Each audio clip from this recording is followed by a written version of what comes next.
Longport, there is a question that came on earlier, and allow me to read it out. It's from a gentleman, I believe. He's in this Dhamma room now. His name is Cien Boon. I need Ajahn to enlighten me. I understand Buddha's teaching is to let go. One should not be jealous over others' achievements. Rather, we should rejoice together. Despite knowing this, sometimes a person may still feel dis-ease in the heart when we see another person's success, and this jealousy will arise. When that feeling arises, one will feel guilty at the same time, just like it's committing a sin. Is there really sin when we get demerits? Hope the admin can help to ask Ajahn on my behalf. Sadhu, sadhu, sadhu. Well, jealousy is a mental defilement, a kilesa. It's that strong sense of self, because you attach to your sense of self. Then when you see somebody else and you're not mindful at that moment, the wisdom is not there, where you may start comparing with them. And so if they're doing well or achieving something, you might look back at yourself and say, oh, I can't do as well as them, and you start wishing you were like them or doing as well as them. So it's coming from a place of a lack of mindfulness, a lack of wisdom. So it's what we call a mental defilement, and mental defilements always lead to suffering when we follow them, hold on to them. So that's why we practice letting go. But to let go, you have to practice with mindfulness. Keep bringing up that mindfulness. So if you notice yourself becoming jealous as you hear the news about someone else's success, try to pause. When you got a moment, pause and just teach yourself at that time, how to let go of this feeling. You have to be mindful of the feeling and the thoughts that are coming with it, and point out to yourself that this is causing you suffering. And if you can change to maybe developing what we call mudita, a sense of appreciation of that person's success, you'll feel better. The quicker and the better you do that, the more happy, the more relaxed you'll feel, and the less you'll suffer with the experience of jealousy. If you're one who's been jealous many times in the past, well, this practice might take a bit of time, so you have to be very disciplined and keep noting when you're falling into jealousy in your thinking, and keep teaching yourself to let go and try and see the good in that situation. If someone else is succeeding, good. If they're doing something good for the world, good. It's good for all of us. If they're succeeding in their Dhamma practice, they're more peaceful from their meditation, good. That's good for them, it's good for us. There's less suffering in the world. Having said that, one other factor may be, we don't need to spend quite so much time looking at other people.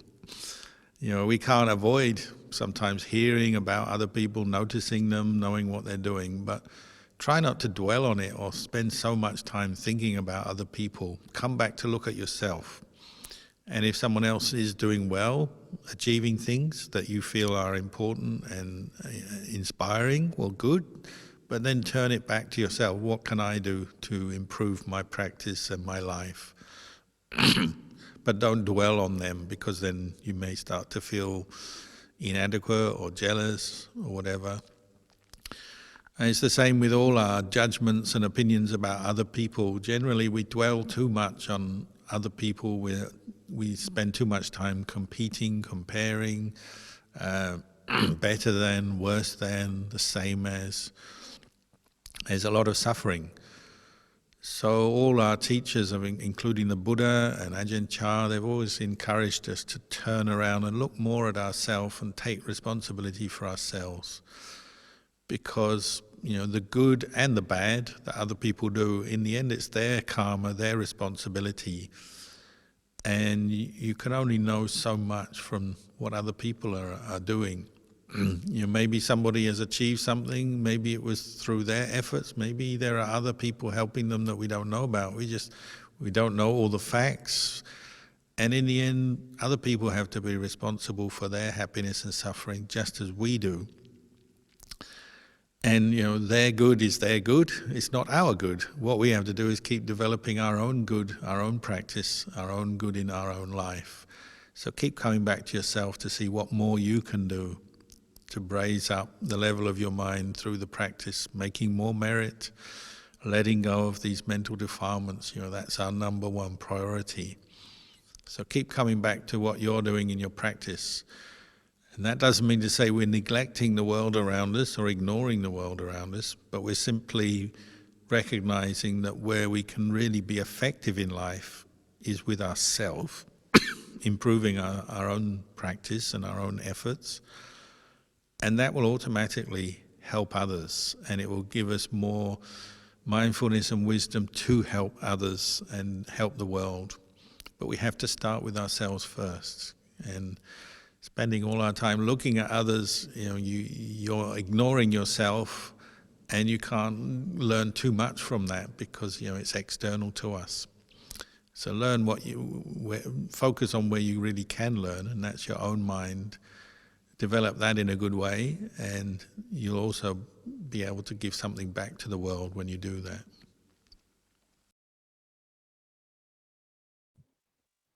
Sadhu Langpa. Are there any questions from the floor, please?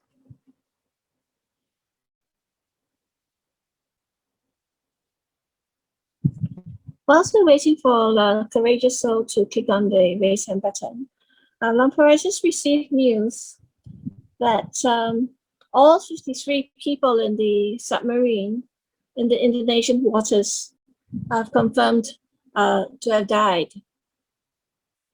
So it is very tragic, given the conditions of times now, to be receiving these news. How might one, when taking on a news like that, react?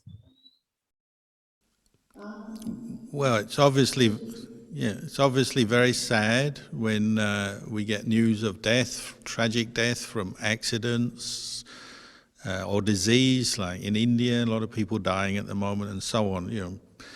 We have to be ready for that now. In this age of information technology, every day we will hear news, and it's not always good news. So if it's something that we feel close to, so like Indonesia is close to Singapore, close to Australia, people die there, you feel perhaps a little bit more affected by that. Well, it's a time to pause and send your thoughts to those people, their families, to the people who've died. You wish them a good rebirth. May they find peace and happiness in their next life. And you can do that as a meditation or a chant. For their families who are going to be grieving over the next period, you wish them peace and happiness. And you can do that as a meditation or a chant. Really, as Buddhists, we should be doing this every day anyway, but you may, from day to day, you may be specifically sending merits and sending your thoughts to a person or a group of people. But really, we practice sharing merits with all beings who are suffering anywhere in the world every day. And we learn to get into the habit of that because life is mixed up with suffering all the time. And unfortunately, people die in tragic ways every day. So another thing to do is just reflect, well, that submarine went down. If I remember rightly, I think Australia sent some help, Indonesia sent help. Nearby countries can help each other, just like individuals. We help each other in times of tragedy and accident, and that's something you can learn from. So, if you're at work and somebody at work has an accident or a problem, or maybe you can help them, or your neighbor or your family member, just in the same way as even neighboring countries can help each other. This is what makes the world a better place, when we are ready and willing to help those who are in need and suffering. And if we have the means, say, on the level of a country, if a ship or a submarine has an accident or crashes or goes underwater, well, if we're in a position to send help, well, we should. And that's something to note and to be happy that, well, at least people are trying to help each other. Unfortunately, in this case, they couldn't save the lives of the sailors, but at least we try. And we'll go on trying. And, that's something we set our hearts on, is how can we help the people around us, and we do what we can. But if they're too far away for us to physically help, well, at least we can send our thoughts to them and wish them well.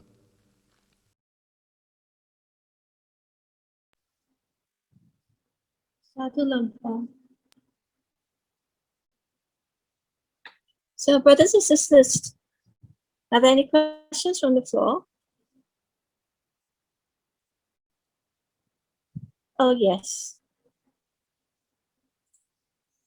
Sister Jesslyn, please. Thank you, Longpo. Thank you, Sister Vita. Thank you, Longpo. Sadhu Longpo. Sadhu Longpo for all your teaching. Especially last week when Longpo was explaining the 7 treasures.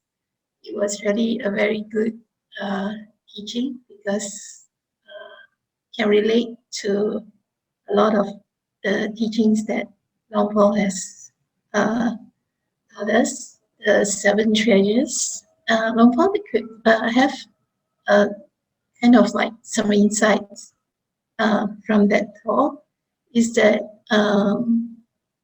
we need to have sutta, listening. And as we listen, then our faith in the Buddha, the Dhamma, and Sangha will actually increase and deepen. Am I right? It is through sutta that the faith keep increasing and deepening. Thank you, Longpo. Yeah, well, as you practice, your faith hopefully does increase, but also it develops in conjunction with wisdom, with understanding. So in the beginning, we may be inspired by hearing the words of the Buddha or seeing people practicing the Dhamma and feeling this is a good thing, but we don't yet know for ourselves. So our faith is, in the beginning of our practice, tends to be a little bit weak, or you could say subject to fluctuation, because it's still based on belief, seeing and hearing the Dhamma, and then sometimes our moods and our own obstructive karma comes up, and our faith can slip away. But as you keep practicing, your faith changes, the nature of it changes, so that it's not excuse me, it's not just based on belief, but you're starting to see for yourself or know for yourself that this is something good. Your mind hopefully experiences some peace, brightens up, you get strength of mind, you get understanding over time through your practice, and then your faith is now based on knowledge, your own knowledge, your own experience.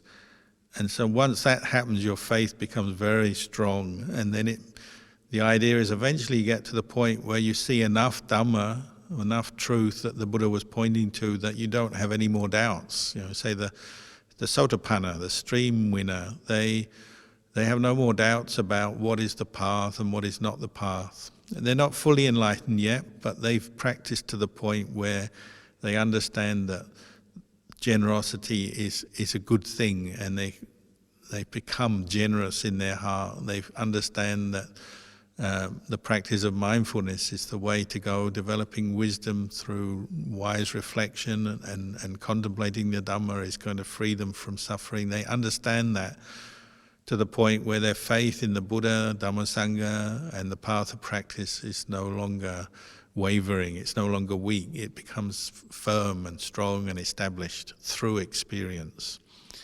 So that's your aim, is to, you actually take the Dhamma into your heart, or you bring your heart to the Dhamma, and then there's no room for doubt anymore, because you actually know for yourself. But in the beginning, we all have to live with some doubts, and our faith may be a little bit up and down. And the only way out of that is to keep practicing to the point where your faith is established and you really know for yourself what is suffering and how to end it and how to get beyond suffering. Yes, Long Po. Sadhu Long Po, thank you, Long Po. Thank you, Sister Vita.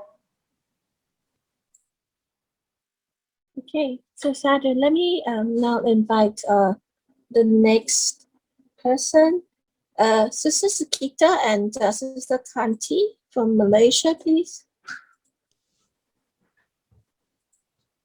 Long Po, Sadhu for taking my question, and I wish your mother best of health. And my question today is, when we are meditating and we have physical pain, and that pain can, upon noting, it can become more excruciating. Observing it, so start to observe and see how the pain transforms. However, after a certain time, I felt that maybe it's more important to look at how the mind respond or react to that pain. And upon seeing how the mind react to that pain, somehow there is an acceptance. So we start to accept that pain, and that pain subsides. It doesn't go away. It's still in the background. So that being the case, leave it in the background and come back to the breath. Is this practice correct, or should I continue to watch until the pain has subsided even more and not bothering my mental state at all? Well, both really. In the beginning, you're right. Sometimes we just have to overcome our initial aversion to pain and learn to be patient.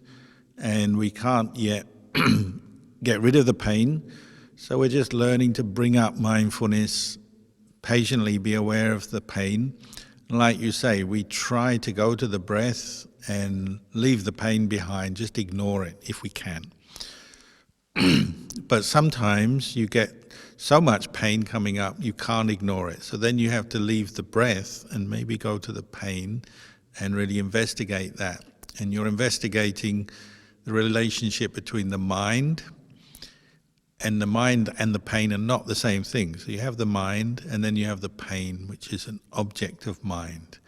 So you're seeing how there is the mind, there is an object that the mind keeps going to, that feeling, that sensation.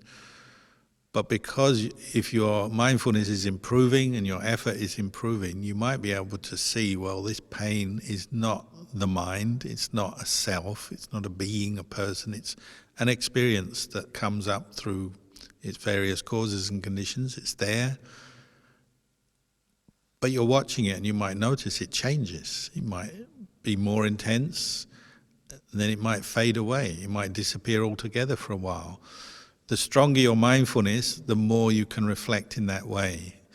The real important point is that you're developing a steady, mindful awareness, because as mindfulness slips away, well, then you can't contemplate pain like that.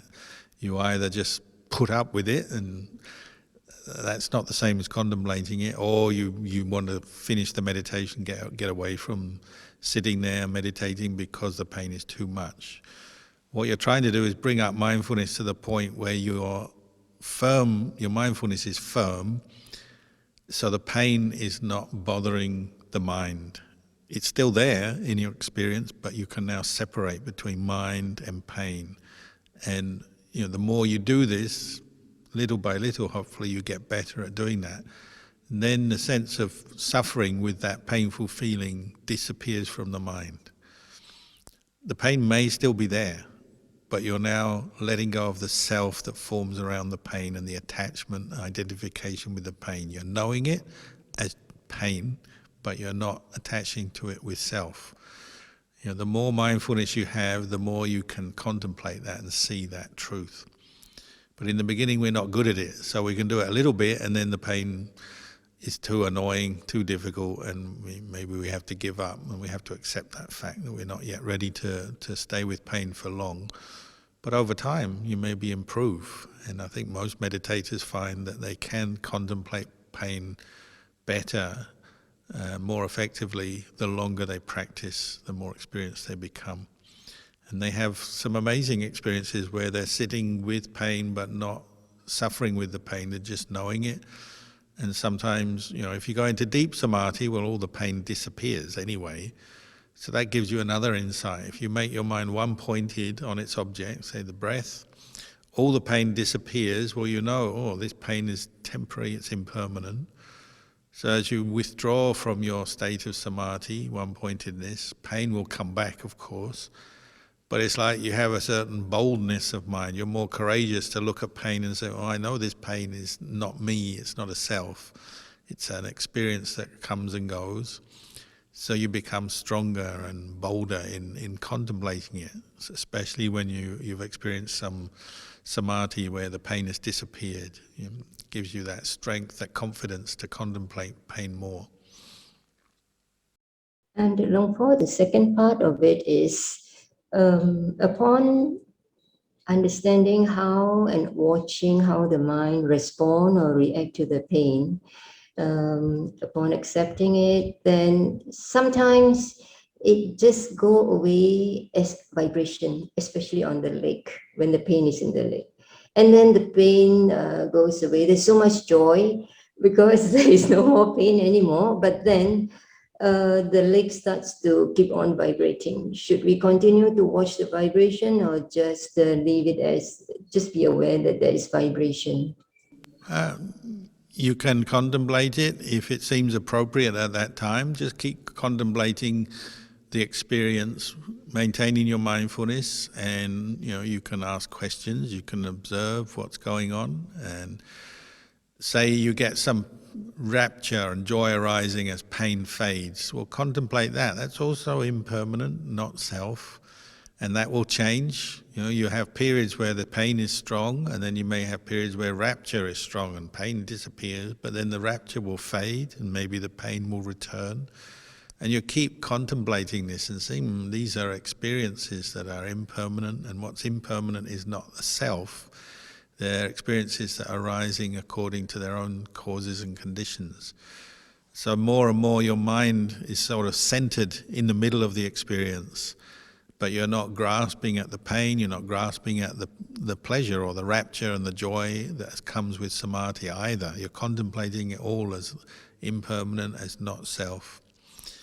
So little by little, what improves over time is that ability to maintain mindfulness and investigate the Dhamma all the time, rather than just following the experience and reacting with desire. I like the pleasure and the rapture, or I dislike the pain. You're trying to develop that mindfulness place in the center that is detached, aware, and not getting caught up or lost in the experiences that it's having. Thank you, Luang Por. Sadhu, sadhu, sadhu.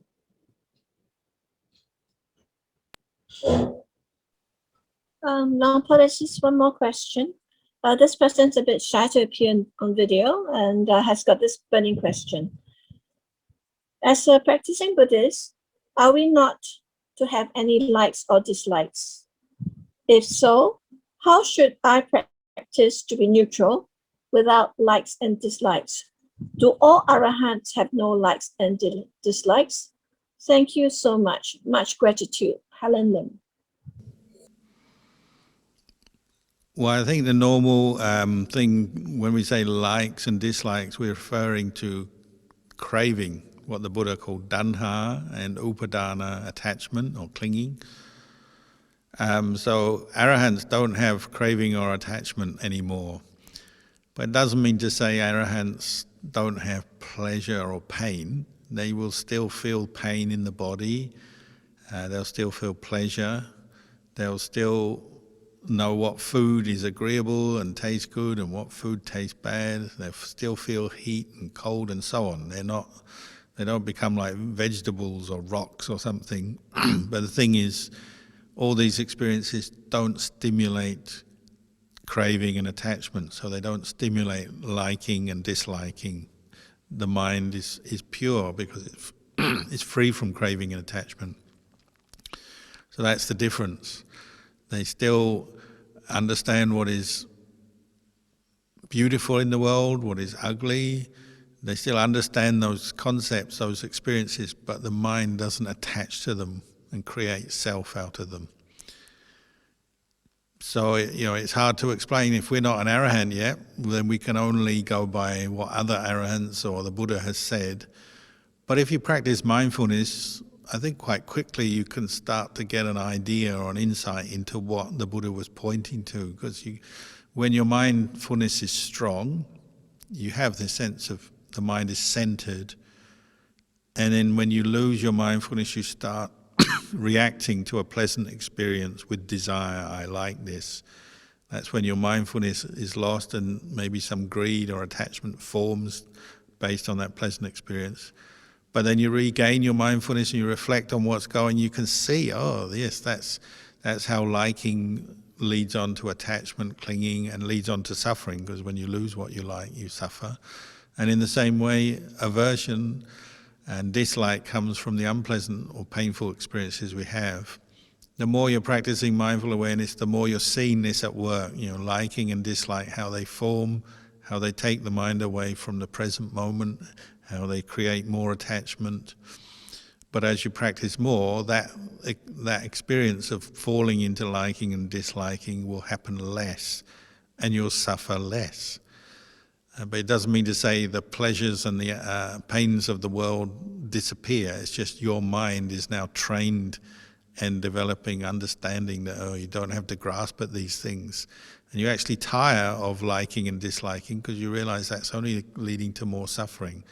And you don't want to suffer, and you're seeing them as the cause of suffering, so your mind tires and gets weary of chasing after all the likes and the dislikes. So you experience more equanimity. So, the arahant is tired of the world. They don't want to cling on to anything more because they know that leads to suffering. So even the most pleasant, delightful, fascinating things the world has on offer, the mind of the arahant maintains its equanimity towards them because it knows liking, grasping only leads to suffering. So it doesn't go with it. Sadhu Lumpur, I think that should be enough for this evening, and perhaps we allow you to have some rest, Lumpur. We had a very long day today. Okay. Well, very nice to talk to you all. And we can just finish by paying respects to the Triple Gem.